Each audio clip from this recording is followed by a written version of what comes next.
Assalamualaikum. Selamat datang di Mahabbah Production. Saya Taufik Liwon dan di sini saya akan berbagi video mengenai kisah Rasulullah dan Waliullah. So stay tune. Jangan lupa komen, like, subscribe dan share ya. Semoga bermanfaat. Terima kasih.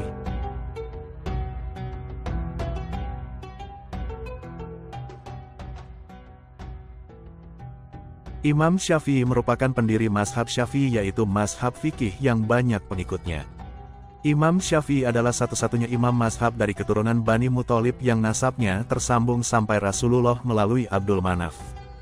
Imam Syafi'i memiliki nama lengkap Muhammad bin Idris bin Abbas bin Utsman. Beliau lahir di Gaza, Palestina, riwayat lain lahir di Askolan, perbatasan dengan Mesir, pada tahun 150 pada tahun yang sama dengan meninggalnya Imam Abu Hanifah. Beliau dilahirkan dalam keadaan yatim, diasuh dan dibesarkan oleh ibunya dalam kondisi serba kekurangan, miskin. Sejak kecil, beliau sudah tekun dalam belajar menuntut ilmu yang diawali dengan membaca, menulis, dan menghafal Al-Quran. Terbukti ketika beliau berusia 7 tahun dikenal sebagai murid yang sangat cerdas. Sehingga pada usia 7 tahun, beliau sudah mampu menghafal Al-Quran dengan lancar. Setelah itu kemudian beliau pergi ke kampung Bani Huzail untuk mempelajari sastra Arab dari Bani Huzail yang dikenal harul bahasanya.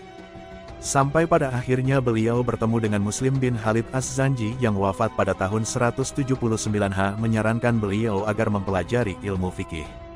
Imam Syafi'i sebelum berguru kepada Imam Malik, beliau belajar kepada Muslim bin Khalid Az-Zanji, mufti Mekah. Ketika berada di Mekah, beliau juga berguru pada Sufyan bin Uyainah, salah seorang ahli hadis di Mekah.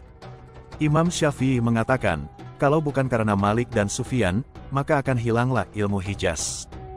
Di usianya 10 tahun Imam Syafi'i sudah hafal kitab Al-Muwatta, karya Imam Malik.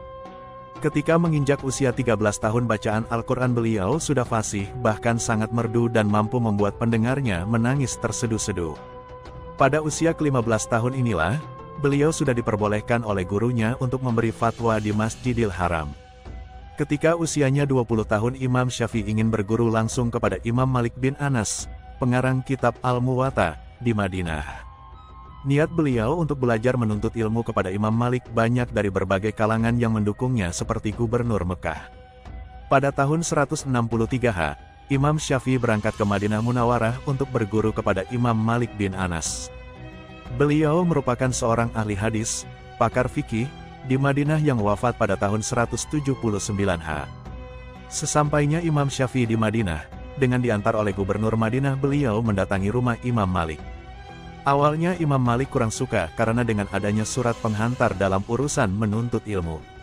Tetapi setelah Imam Syafi'i berbicara dan mengemukakan keinginannya yang kuat untuk belajar dan beliau menyampaikan dirinya telah menghafal Al-Quran dan kitab karangan Imam Malik. Setelah mendengar itu Imam Malik bin Anas pun menjadi kagum dan akhirnya menerima Imam Syafi'i menjadi muridnya. Setelah itu kemudian Imam Syafi'i menjadi murid kesayangan Imam Malik, bahkan dipercaya untuk mewakili Imam Malik membacakan kitab Al-Muwatta kepada para jamaah pengajian Imam Malik. Semasa belajar Imam Syafi'i tinggal di rumah Imam Malik. Imam Syafi'i sebagai ulama yang terus akan haus tentang keilmuan agama, beliau kemudian meminta izin kepada Imam Malik untuk melanjutkan belajar ke Irak memperdalam ilmu fikih dari penduduk Irak, yaitu dengan murid-murid Imam Abu Hanifah. Imam Malik pun mengizinkan dan memberikan uang saku sebesar 50 dinar kepada Imam Syafi'i. Sesampainya di Irak, Imam Syafi'i menjadi tamu Imam Muhammad Al-Hasan, murid Imam Abu Hanifah. Beliau banyak berdiskusi dan mempelajari kitab-kitab mazhab Hanafi yang dikarang oleh Muhammad Al-Hasan dan Abu Yusuf. Tak hanya berhenti di Irak, proses pengembaraan Imam Syafi'i semasa menuntut ilmu, sekitar 2 tahun berdiam di Irak, beliau meneruskan pengembaraannya dalam menuntut ilmu ke Persia, Anatolia, Hirah, Palestina, dan Ramlah. Di setiap kota yang dikunjungi Imam Syafi'i, beliau mengunjungi ulama-ulama setempat, melakukan diskusi, mempelajari ilmu dari mereka dan mempelajari adat istiadat budaya setempat. Setelah bermukim 2 tahun di Irak dan 2 tahun mengembara berkeliling ke negeri-negeri Islam, akhirnya Imam Syafi'i kembali ke Madinah dan disambut penuh haru oleh gurunya, yaitu Imam Malik bin Anas. Kemudian Imam Syafi'i selama 4 tahun lebih tinggal di rumah Imam Malik dan membantu gurunya dalam mengajar, sampai meninggalnya Imam Malik pada tahun 179 Setelah itu Imam Syafi'i kembali melanjutkan pengembarannya menuntut ilmu ke Mesir. Berangkatnya beliau ke Mesir yakni ingin mempelajari ilmu fikih Imam Laits bin Sa'ad mufti Mesir. Namun Imam Laits bin Sa'ad pada waktu itu sudah meninggal dunia, maka beliau mempelajari fikih Imam Laits melalui murid-muridnya dan berguru dengan ulama wanita bernama Sayyidah Nafisah.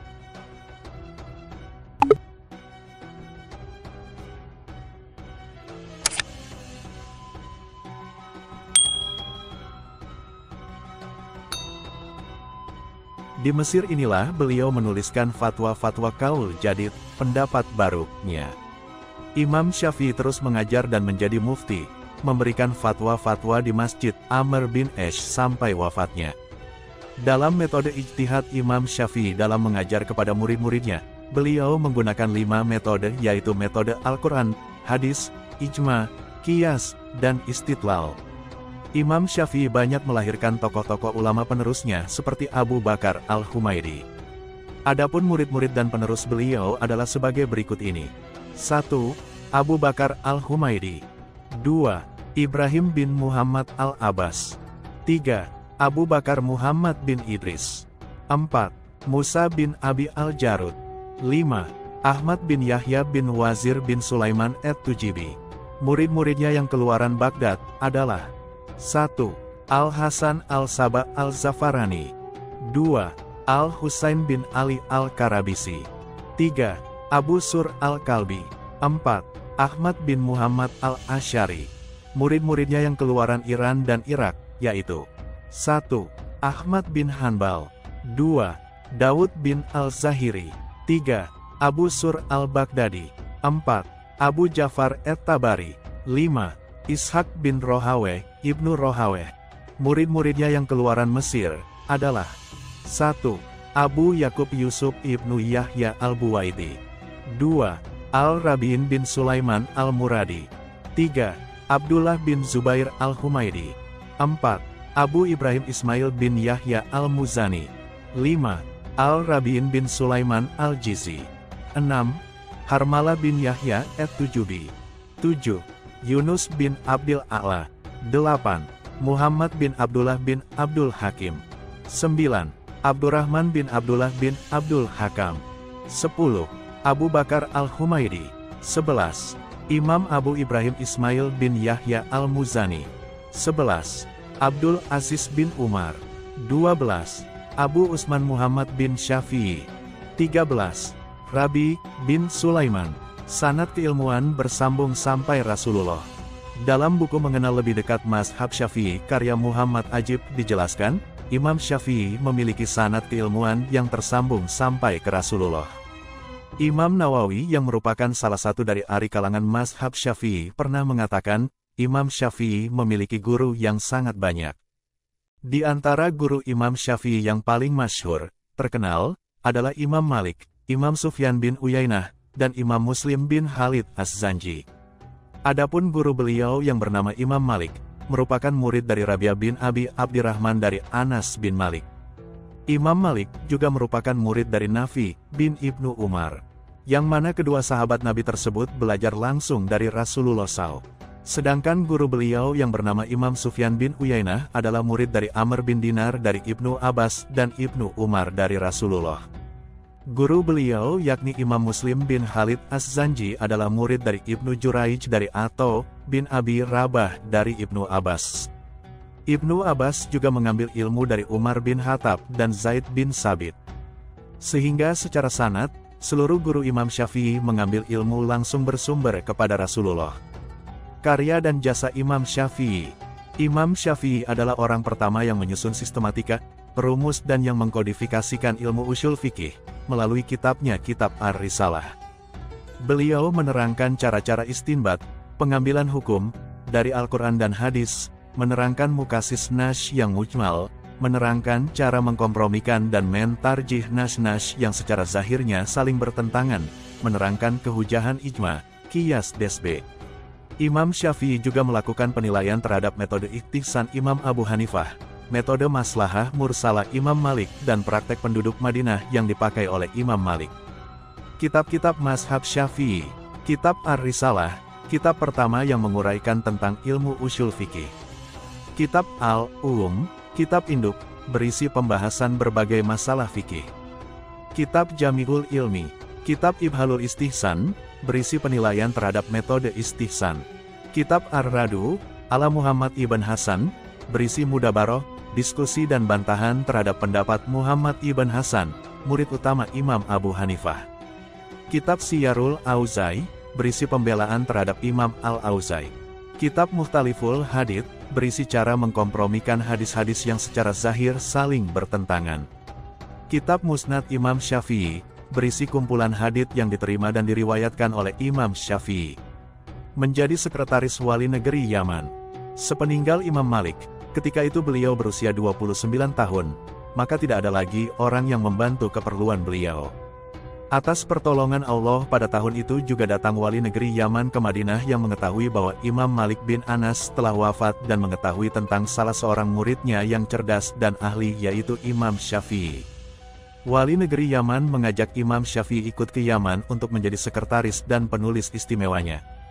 Di Yaman Imam Syafi'i juga masih terus belajar, terutama kepada Imam Yahya bin Hasan.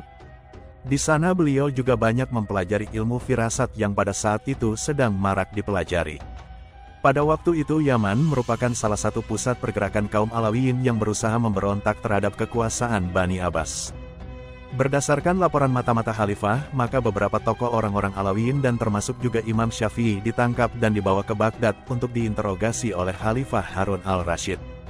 Setelah diinterogasi dan berdialog dengan Khalifah Harun al-Rashid, beliau dibebaskan dari segala tuduhan, sedangkan semua orang-orang Alawiyin dibunuh oleh Khalifah.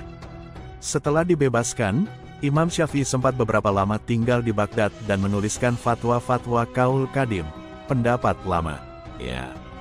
Selama di Baghdad ini pula pemuda Ahmad bin Hanbal berguru kepada beliau mempelajari fikih.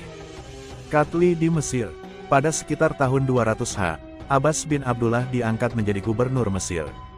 Gubernur Mesir yang baru tersebut mengajak Imam Syafi'i ikut ke Mesir untuk dijadikan katli sekaligus mufti di Mesir. Maka akhirnya Imam Syafi'i tinggal di Mesir bersama sang gubernur.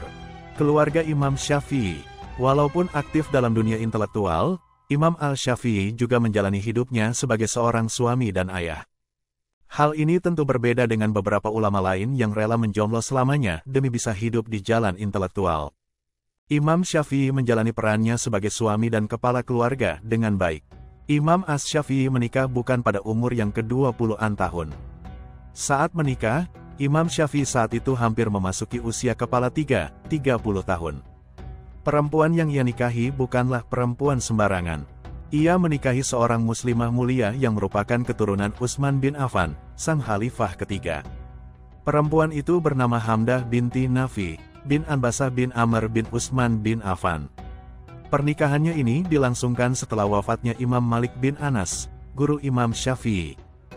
Dari pernikahan Imam Syafi'i dan Hamdah binti Nafi, keduanya dikaruniai 3 orang anak, 1 putra dan 2 putri.